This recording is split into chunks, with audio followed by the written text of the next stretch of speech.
Right, this next video is about, it'll help you do your MC4 task 3, where we're doing the steering and suspension module.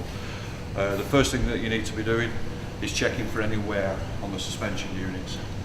So you need to be looking mainly on the fork stanchion, any corrosion, any rust spots. If you do get rust spots on it, as the fork leg travels up, you have a chance of damaging that rubber seal. If the rubber seal gets damaged inside there, you start getting fork leaks.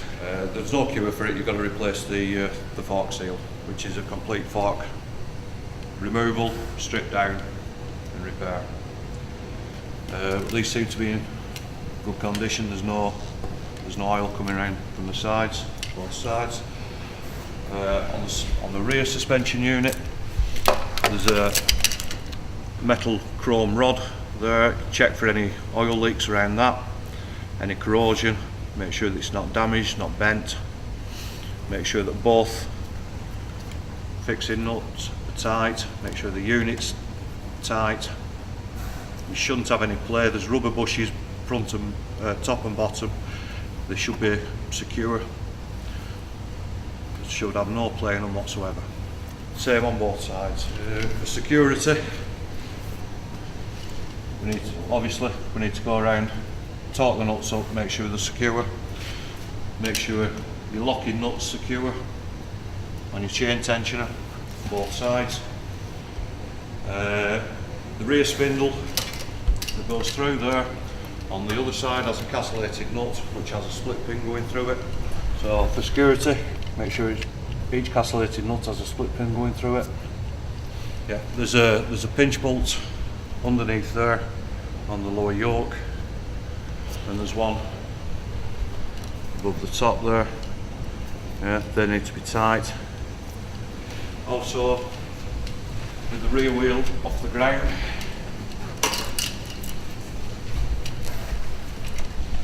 there shouldn't be any noticeable play in your rear swing arm. That's fine. If there is any noticeable play, there should be a little grease nipple behind there. Either tighten up the swing arm bolt or grease it. If it's excessive play, then the swing arm needs to come off and we need to replace the bushes. With the headstock, what we need to do is just a little bit of pressure on the back and move the handlebars from side to side. They should be smooth like that. There shouldn't be notchiness, it shouldn't be tight, it should be free. The cables shouldn't be getting trapped.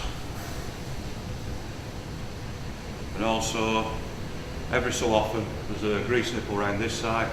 Just give it a little grease in every service. Just grease the headstock bearings, just to make sure it doesn't become notchy and tight. Make sure the bearings are well lubricated.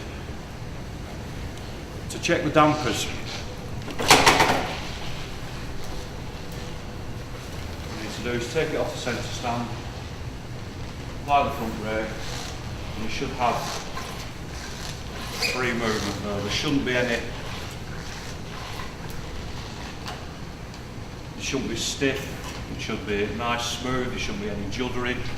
Yeah, obviously. Check around there. There's no fork oil leaking. Every now and again we have to drain the fork oil out as part of the service.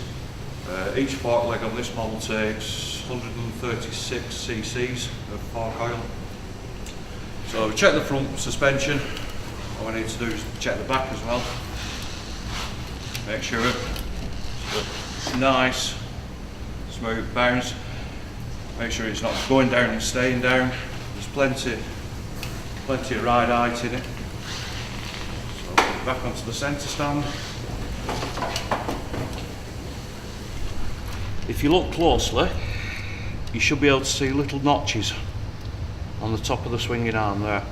And them notches align with a little notch on top of the chain tensioner. If the notch on that top is like 3 notches on the swinging arm back, this one's got to be 3 notches on the swinging arm back. To adjust it, we need to just loosen that locking nut, and either we need to take the split pin out, slacken the castellated nut, and then you either move it inwards or outwards to push the spindle either forward or backwards, so both notches align. If you don't get both notches aligned, what's going to happen is you're going to increase your tyre wear, because your tyre will be going down the road slightly sideways. Also, it will affect the handling. It wouldn't be safe to ride. To tension the chain, what we need to do is we need to take the split pin out of the castellated nut on this side.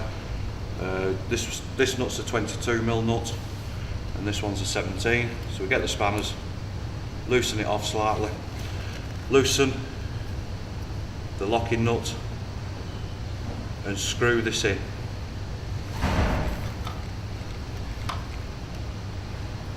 The chain on this at the moment is on too tight. It should have, if you look, there's a little diagram on the top of the chain guard, it should have 25mm worth of travel, and this one hasn't. That's too tight.